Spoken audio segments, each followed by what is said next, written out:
That is a quorum. So let's, that's my agenda. Let's call to order this regular meeting of MSRAC, Friday, September 8th at 9 a.m. The next item on the agenda is approval of the minutes of the August 11th, 2023 regular meeting. Can we have a motion regarding the minutes? I will. Joanne will make a motion to accept. Okay, is there a second? I'll second. Okay, and I think Norma beat you. Any discussion on the minutes? They looked good to me. All in favor of approving, say aye. Aye. Aye. Aye. Any opposed? Okay, minutes are approved. Item 3, correspondence. I'm not aware of any. Did you get any relevant emails, Tira? Certainly nothing that wouldn't be relevant to another agenda item, Okay. right? Right. Then item 4, citizens' comments. We don't have any citizens in person. I don't see any. Oh, Ken joined us now in the Zoom room. I don't see any other citizens. So we'll go on to item 5, committee business. The Community Investment Fund grant application. Probably too early to hear on it. Too early for results. Was submitted right on the deadline. I will say that they did submit questions to me right before I left on vacation at the end of July, beginning of August. So to me, that implies that they're reading it because they wanted more information. Cleared all their questions, followed up with them a little bit when I got back, and now it's just a wait until they announce. And those announcements are expected according to the NOFA at the end of this month. So Great. End of September, early October, we should know. Fingers crossed. Who knows? Who knows? Yeah, I don't want to get too optimistic. Right. That would be a huge win though. We'll all keeping our fingers crossed. Yeah, and just for the there's 3 that are to be announced in that same time frame. So the CIF, the one I submitted for the wayfinding program to DOT. Okay. So that's another like 180,000. And then the 500,000 for the track to the STEEP grant program. So those are all supposed to announce in that time frame. Oh boy. So That's if exciting. we do the hat trick, drinks on me. Oh boy. Well, that would be fantastic. All right, then moving on to the River Mill VAD ordinance. I'm so pleased to hear it passed. I was away. I was trying to look Google online and I couldn't find the result. Yeah. Oh, it didn't just pass. It passed with a bullet. Who wants to tell the story? It was 2 hands up all the way. It was like 80-20. It was fantastic. Excellent. People were cheering. Yes. Excellent. So happy to hear that. I actually could ask the town clerk's office, can you get a ballot in advance? The absentee voting? No, you can't because there's no ballot on town meeting. It was something like 180 to 37, maybe. 180 to 34 with 2 abstentions. And the reason that the no's were actually even lower was because there was like 49 who voted not to close discussion. As soon as those 180 hands went back up, like 15 people who were going to vote no just got up and left. I was watching them stalk out. Really? Is that what happened? Oh, yeah. At least one of them thank- cast a very dirty glance in my direction, which amused me greatly. Yeah. All Well, right. I don't understand why they wanted to do a silent vote. Well, because then they could complain that you cheated. Oh. If you raise your hand, there's no arguing with what everybody sees. Yeah, that's true. Okay. And at least the crowd was very vocal when they asked the question, do you want to vote silently? Oh my God, the roof almost fell off the building. Yes. I will say that took me by surprise. I did not know how that vote would go. Yeah. Oh, you're right. It was a bit. Plus people, I'm sure, were remembering the zoning fiasco and how Yes. we're all stuck in the gym. Yes. Oh, Good I was call. thinking it was going to be that way. I was surprised that we all fit in the library, actually. Just, There was was still tight. room on the side facing the library, but people did choose to stay in the doorways. Yeah, Yeah. I am glad we didn't have to move though, because every time you move, people peel off, and the people who peel off are never the people in favor. It's always the people with the axe to grind. So it all worked to our favor. It could not possibly have gone better. And I believe the last line in the ordinance is that it is in effect 30 days after passage. So as soon as that's done, we can negotiate something with the developer. I mean, we could be developing those documents right now, actually. And then hopefully that'll just turn the tumblers one more time, and his financing will resolve quicker. Supposed to have a call with DECD and the project partners next week. DECD asked for it, but they offered 2 dates and haven't confirmed which one they want. So but you know, that should be to try to close the loop on the documents that still need to be finalized for the grant. You know, those are the two things, right? The cleanup grant Grant's still not final. and the financing to Okay. actually close the sale. So it always feels like we're right on the edge of getting to the next step. So now it really feels Well, like it. I would have to say kudos to you, Tier, and the Board of Selectmen and the Economic Development Commission and everybody for really putting out the knowledge and everything about the bad ordinance and getting the community involved. It was still amazing how many people still thought that the ordinance was not what it was proposed. The whole business of changing the language, people seem to be hung up on that we're going to change it after it's voted through. Those things just amaze me, where they came up with these rumors. Honestly, Joanne, the people who were saying that out loud, I don't think they actually believed that. I think that the people who say those things out loud are the people who just want to disrupt, and they know that most people don't understand the processes, and so that's an easy way to get people worked up. afraid. Yeah. Oh, yeah. I mean, that whole snowbird business with the taxes not being in town for 6 months. I mean, where did it come from? That was like the most far-fetched thing I'd ever heard. We're going to go after people because you moved to Florida for 6 months? Really? My response to that was, well, if I go to the lumberyard, Mary goes for a run, and we abandoned our house, you know?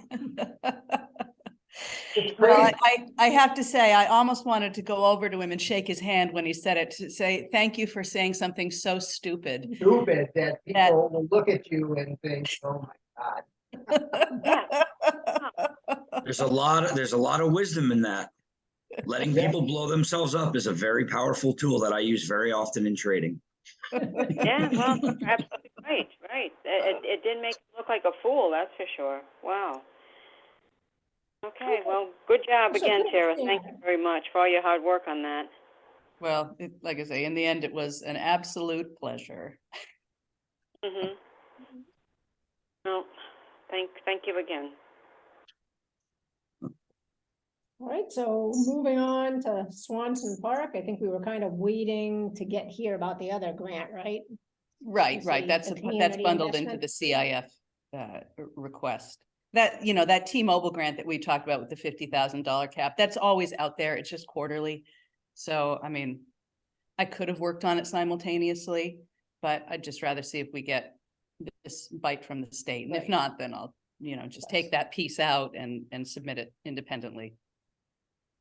Sounds good. All right, item D, ongoing committee business, Blaine Road intersection. Do we have any construction schedule for that yet? Now they're saying that it's all that granite curbing, that mountable curb. So now they're saying the end of September, early October. I think she may have said around Columbus Day. So we moved from Labor Day to Columbus Day, but they're still on the calendar. Still on, we just gotta meet the paving deadline. They know. All right, good, great.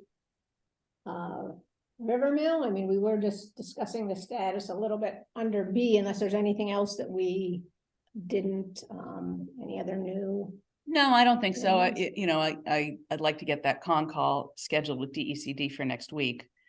Other than that, you know, the big thing was the VAD. Because it was so critical, and Gumpert did put in a full page thank you ad in the Shopper's Guide I this saw week. that. ECLB will be doing the same for next week. They were going to actually both run this week, but Wayne missed the deadline. So in fact, I have to remind him after we get off this call to submit before noon.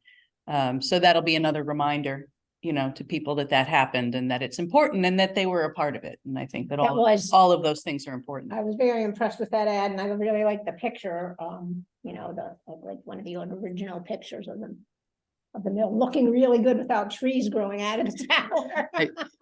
I believe those were cropped out. Oh, really? I think I so. thought it was just an older picture. No, I think it's just the one that, it's either that or it was the particular tower that doesn't have the trees growing out. All right. So 6:30 Riverside Drive. Any? Well, Developments no movement there either. Obviously, again, the passage of the VAD opens up options there. If a developer becomes Mhm. interested as well, we can offer that same kind of incentive structure. Preservation CT, ahead of the town meeting, had sent a support letter, and Caroline Sloat, who lives in town and is on their board, I guess, sent me a follow-up email yesterday to say that there was a developer around who might be interested in other projects. Now, there's no building standing there, so I don't know if she was talking about a redevelopment of an existing building kind of thing, or if this developer might be interested in coming into essentially a flat piece of land. But I told her, you know, well, I tell anybody, if you know somebody interested, yeah, send them to me. We'd all like it to go through as a private sale, regardless of what anything else is, but we have those tools now. Oh, and the other thing about 6:30, going back to the land bank, is Wayne contacted us the other day. He is going to submit through the land bank on behalf of Putnam and Thompson an assessment grant. I can't remember if it's DECD or EPA or CTD, but that one I don't remember. I think it's EPA. To do a couple of sites in Putnam and one or two sites here. It would be more like the bar grant than the what we got the phase 1, phase Okay. 2, phase 3 under. So we've got a lot of background work, but this would be a way to, again, do something even more robust as we move towards being able to develop an RFP in case we can ever move on that property one way or the other. So is that specifically for 6:30? Is it for other sites? Well, he had asked about other potential sites. Okay. So I sent him a copy of the brownfield inventory that Nefeli Bompoli had done for us Okay. in 19 or 20. So it's 3 or 4 years sort of out of date. I mean, the properties don't change that much. Some of them come in and off tax delinquency. And the one property that caught Wayne's eye, I think we think is too complicated by human matters to look at this time. So I think for us, it's probably 6:30, and I think there's 2 or 3 sites in Putnam that he'll submit as parcels of interest. Okay. Anybody have any other questions or input on 6:30 Riverside Drive? Then I guess we can move on to 65 Main Street. Well, work should be starting any day now on either the roof or the abatement. It was going to be the roof first. It looks like the roofers are tied up with stuff. Like they haven't actually finished the library yet, and it's the same crew. They need to come back and do metal work there. And then they'll be transitioning over to 65. But the submittals on the shingles and everything are all in and approved. We had the two, the invasive Norway maple and the not very healthy weeping cherry taken down in front of the building to clear the roof line. I just arranged with Connecticut Water to come out and turn the water back on Monday afternoon so that the hazmat abatement guys will have it for showering and stuff. However, they set that up in the field and I don't even want to know. So those two items will eat up, the roof and the abatement will eat up virtually all of the existing federal grant that we had for the reno, because the hazmat abatement came in 3 times what we were Wow. estimated from the architect, which is a Really? problem. Oh, yeah, yeah. Three? Well, the whole thing's going to be de-leaded, de-asbestos, whatever else is in there, and it's going to be done properly. We had an option to deduct like $26,000 for something to do with the exterior paint. I think an encapsulation as opposed to a scrape, a full scrape. But, given what happened in Putnam, I just, the town doesn't need any kind of black eye. If you leave lead paint in situ, you've got to report it every year. Like once you know about it, you have to report it. As long as you've never tested and never done anything, you can say, oh, I don't know, and you don't have to report. But it's just like when you sell your house, Joanne, and I know you know this, as soon as you've declared, Yep. it becomes a problem. So, we've got another $300 and some thousand bundled into the CIF grant. I had already sort of whispered into Senator Murphy's aide's ears that we knew we were going to come up short even before the CIF grant was in play, and that I wanted to talk to them about extending the federal award somehow. So we've got some options on the table. Regardless, we're going to spend what we have, get done what we can get done on the reno, and then go from there. The programming piece, which is the other grant, is about to get in full swing. We have selected, and the Board of Selectmen just needs to formally acknowledge the award of the contract for the permaculture design consultant for the 3.2 acres, that back piece of Riverside Park that you can't get to right now. Guy's really, really good. He's a consultant out of Illinois. He's going to be up on the 4th of October, well, the 2nd, 3rd, and 4th of October to do some site walks, and on the ground stuff, assessment. And then the workshop process, the year-long public engagement workshop, is going to kick off that night. So it'll be, 12 meetings, October 23 through September 24. And then after that, we'll write the master plan. So that'll be the business plan. How does it sustain itself? What's the curriculum? It'll include the landscape plan. And it's just going to be really, really cool. So I encourage you all to go to the kickoff, and then anybody who wants to be a part of the year-long workshop, absolutely, from there we can go. Norma, you're on Conservation Commission. I had raised this to Dan, that when he comes to do that site walk, that might be a good opportunity for you guys to do a special meeting to contribute your thoughts. Because part of what he's doing there is doing a plan to remove invasives, to landscape it, again, according to permaculture principles, which is sort of responding to the land as it's meant to be, and incorporating ideas of agriculture, incorporating the human element. So I think it would be a very interesting thing for the Conservation Commission to take part in. No requirement, but he is going to be here the 3rd and the 4th on the ground out there. Oh, and the project partners and I, or three of the 4 other partners and I, are going to be on Winnie 1 week from today at 9 on the talk show to talk about it, to try to drum up the public participation. So you can listen to that. You can bring your questions. If John doesn't have another guest on, I might ask him to stay the 2nd hour again, because the renovation part of that in particular is one where we get, questions from the negative types. So it might be another opportunity for me to dispel some misinformation. But, I haven't floated that by John yet, but he was happy enough to have me for 2 hours last time, so. Great.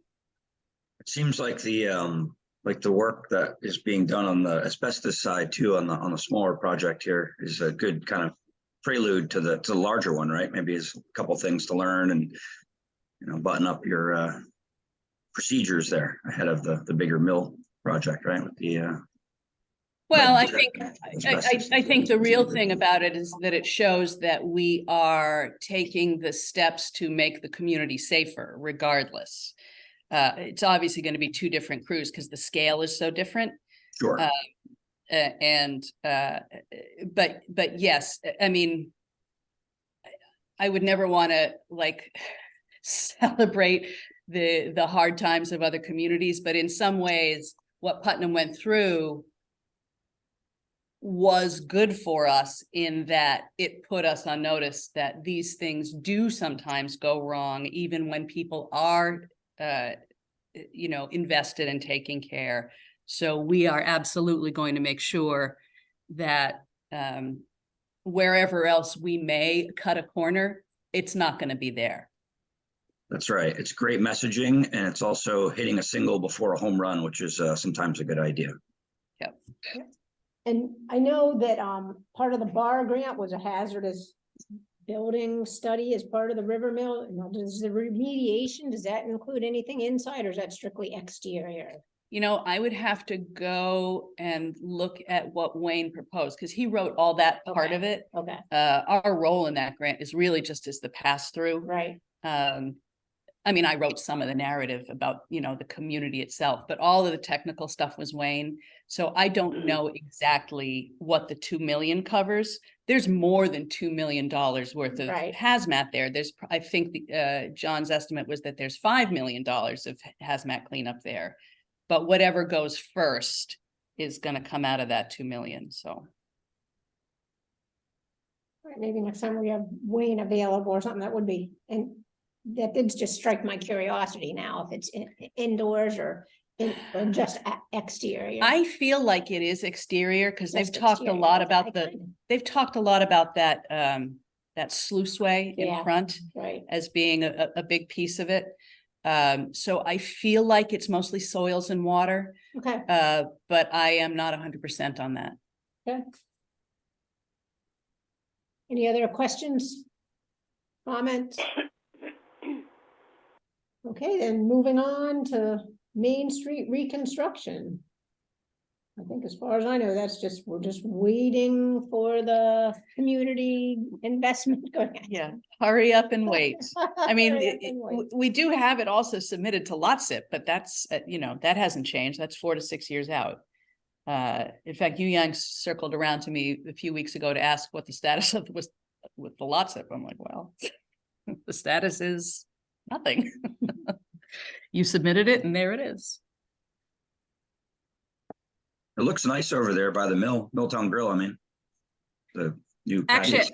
I'm glad you brought that up. Dan Rainey just emailed us a couple of days ago. He just bought some patio furniture finally. He waited until he could invest in some nice stuff. And we're slapping together a formal ribbon cutting on Saturday, the 23rd. I'm trying to coordinate with Winnie. I haven't gotten any response from Gary O yet. Senator Flexer will be there. It's going to be like 11 to 11:30 in the morning, right before the lunch, high point. So I would encourage everybody to come on out and cheer, because, and Dan said he wanted to work with the town to show off the work that we've done, that it was good for the restaurant. And so that would be nice for MSRAC, I think, in particular, to attend if you can. Could you share that date one more time and the time on that? Saturday, the 23rd, probably 11:30 for the formal cutting of the ribbon, because May, as usual, has a million events stacked up. I think that's the second that she'll be able to wield some giant scissors. But yes, 11:30, and then into lunch. Are we on better footing with all those people on that corner now? Well, I haven't spoken to Eric or Julie since they opted not to take the lease for the extra parking spots. It's Dan that I ran into him while he was gassing up at the Cumbies, and that's when he told me he was going to be getting the furniture, and then he emailed spontaneously. I think we were always on pretty good footing with Dan. I think his anxiety sprang directly from the fact that while the work was going on, he was clearly losing money. There was no way around that. But I think the community actually came out for him quite a bit, and helped get him through that. And the results are what we always said they would be, a beautiful front area Right. that he can seat more bodies in and generate more income from. So it'll all work out. Well, it has all worked out, really. Without going too deep, I would say that they're good. I think everyone's happy with the outcome. Very good. Yeah, it does look great. Well, excuse me, are you talking about the, what area are you discussing that looks great? Milltown Grill. Real. Okay, because a couple weeks ago when I drove by there, the weeds were like 3 feet tall, and I was going to ask you, who's responsible for taking care of that grassy area between the road and the sidewalk? Is the town responsible? We are. I need to take my butt out there and pull those weeds. They are a very aggressive local species. I actually have a feeling there might have been some of that in the mulch that got laid down, because they really came up. They pull out super easy. It is the town's responsibility. That's town, everywhere where they were planted is town property. The folks from Milltown actually pulled out a bunch. Ken and his wife were driving by and called me. To answer your earlier question, Ken, I think they may have also accidentally pulled out some of our plants, but it's hard to tell. They might have just cut them back. But those leggy weeds are, they're just super aggressive. But it would take me like 2 hours to go out there and pull them in front of town hall and in front of that little parking area. I just have to. But the area that I was thinking was right at the corner, right in front of the Milltown Grill, and it almost looked like it was just really bad. Yeah, so the ones right in front of the restaurant have been pulled, but the ones by the little parking area have not. Well, why can't we? Is it supposed to be plants and flowers and look pretty, or can't we just throw in something, like stones or mulch or something where nothing will grow there? There are perennials planted there. Oh, there are. Yeah, so what I can't tell and what I need to look at more closely is when the folks from Milltown pulled the weeds from in front of their building, if they cut back those perennials or actually pulled them. That is an open question. But wherever else the weeds are, they can just be pulled. And there are ornamentals planted in all those areas. A lot of them are died back for the season now. But they are there. And I remember in design, that was like deliberately to be planted to be like a visual screening that would separate, road traffic from pedestrian and restaurant seating areas, as opposed to like a planter wall. It was supposed to be like a curved row of plantings for just, some visual. Yeah. Well, honestly, unless it's kept up, you'd have to be aggressively taking care of it or maintaining it, because then it just looks really shabby. It didn't look good at all. So no, you're right. You're right, Joanne. I mean, the perennials will get bigger over time. I mean, that's one of the benefits of perennials as opposed to annuals, but that takes a few seasons. But yes, we apparently are going to have to be vigilant against this particular weed species. Which one is it? Yeah. I don't even know. Is it smartweed? It's the one. It's been a bad year it's for the one weeds, with like the believe it. pink.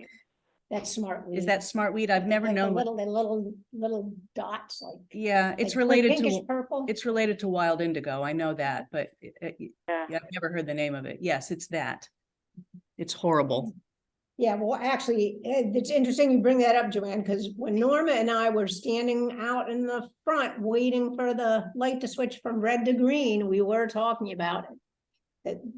The cemeteries, the town hall landscaping, how the town, I mean, I know the budget is what it is. It would be so great if we could have somebody assigned to maintaining Yes, landscaping. the public. Amy and I How were even about- talking about the side beds. I mean, this one got somewhat planted. This one here did not. And of course, now I was looking at it coming in.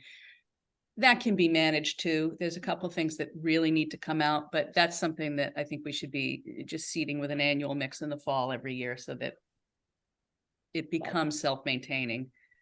Seems like if Is someone. there a program that we have in town for people who have to do, donated hours or any kind of person that we can just say, or a volunteer who might want to go out and spend a couple hours a week so that they can take care of it? Because it's only because of the high level of maintenance that is required between the town hall and down to the river mill.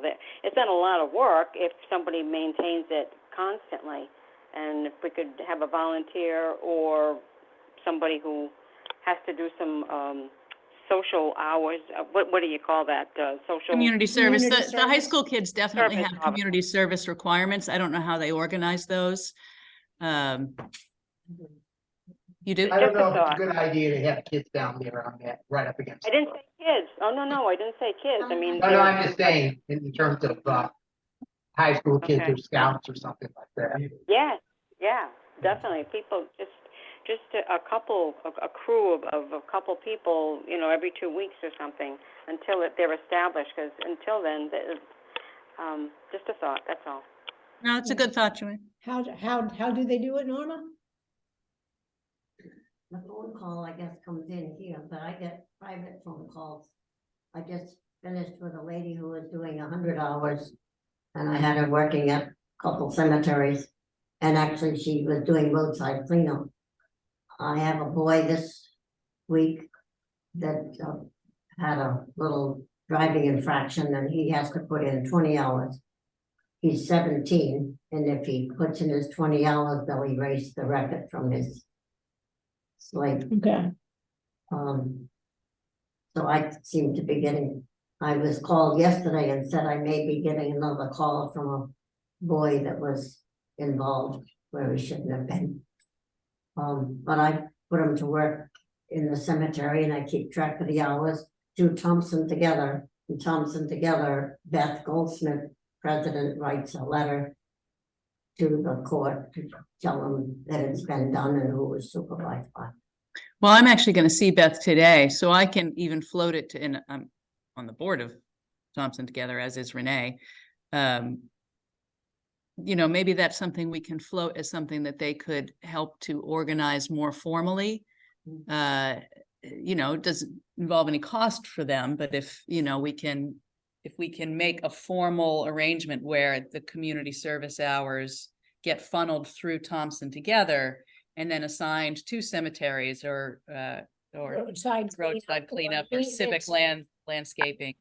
Yeah, that's probably the best solution that I can easily imagine. I mean, that's the cheapest solution. I mean, in the long run, you just need a subcontractor to come. There's landscaping subcontractors that could come 3 times a year, send one guy for one day, 3 times a year, who knows what they're doing, not just some public works guy. That wouldn't, I don't think that would be that expensive. Well, we can find out. I mean, I know how to. I'm sure it's something we can explore, but it'll have to go through the budget process Right, as well.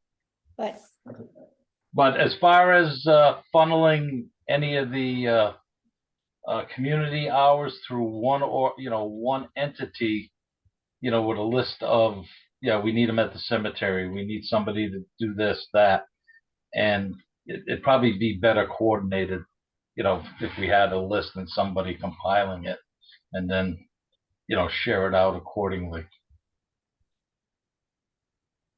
Well, I'll talk, we're meeting about Community Day at 11, so I'll talk to Beth after that and see if she thinks Thompson Together might like to take that role just as a coordinating entity.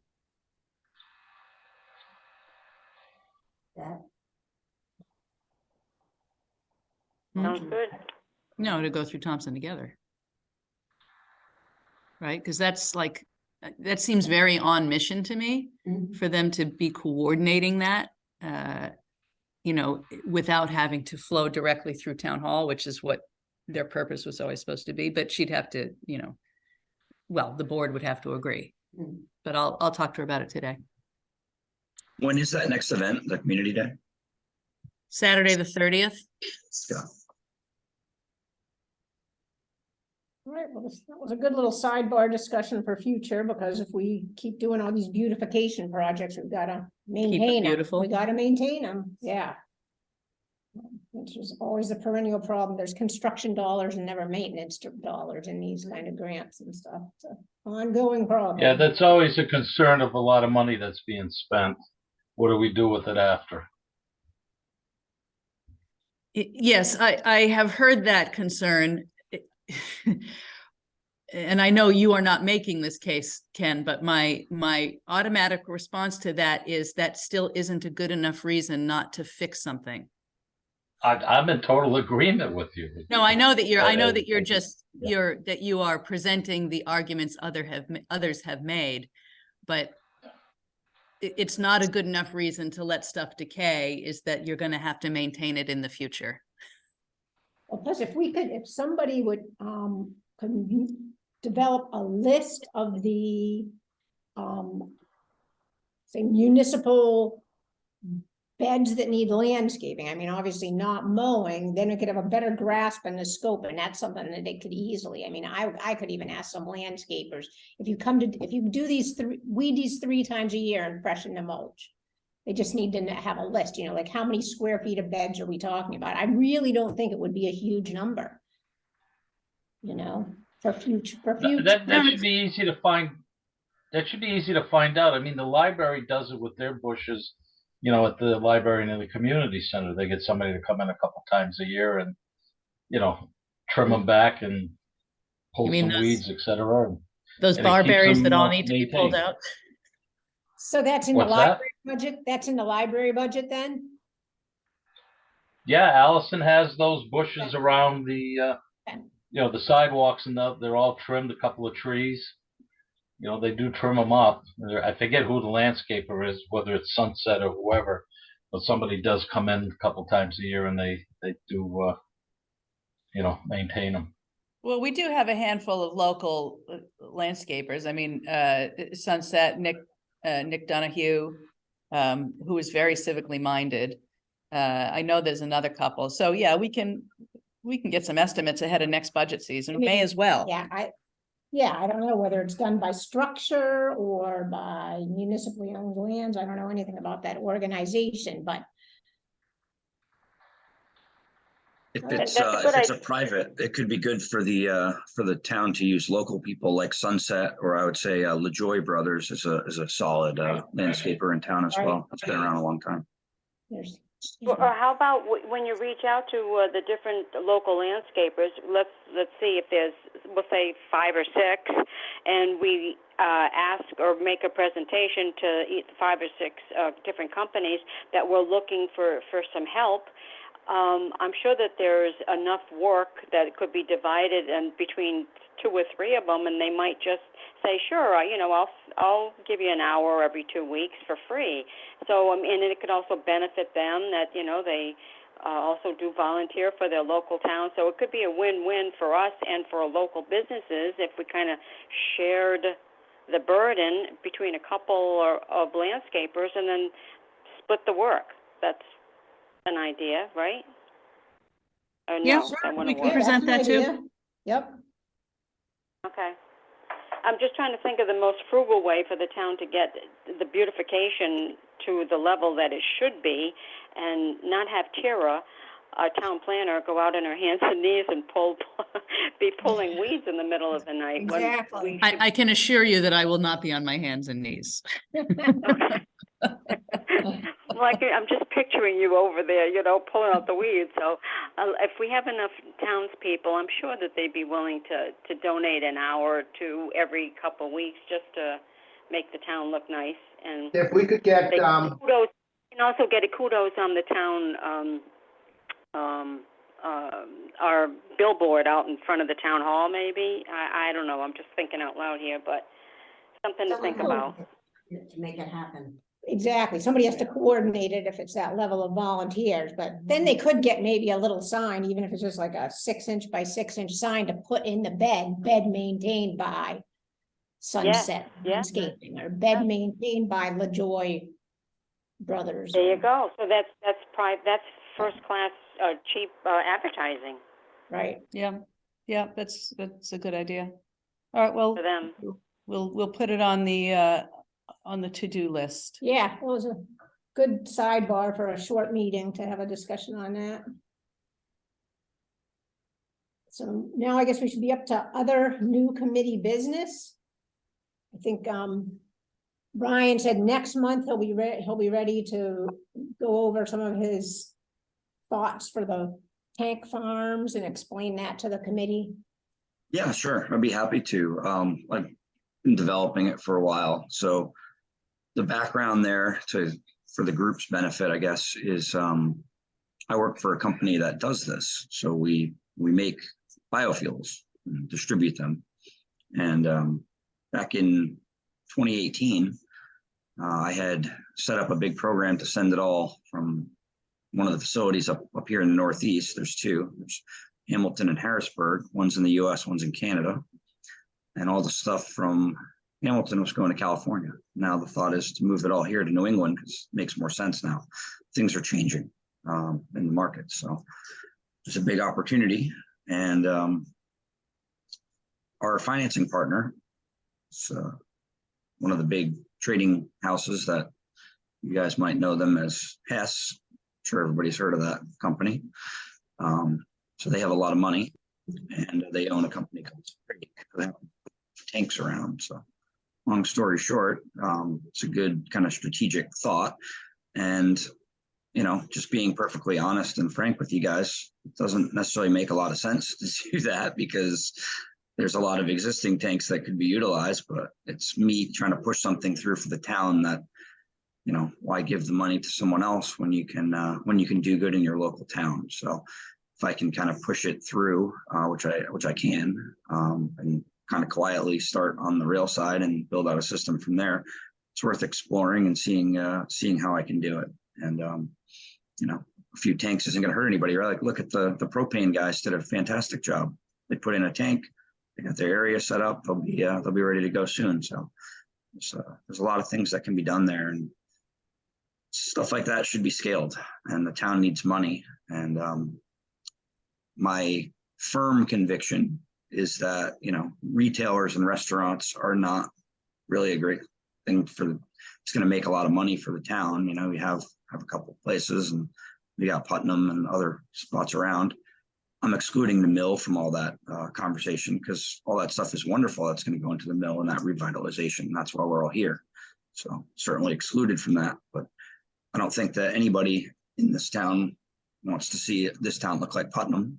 So more industrial focused things that, you know, generate tens of millions of dollars of revenues and have more higher tax bills associated with them.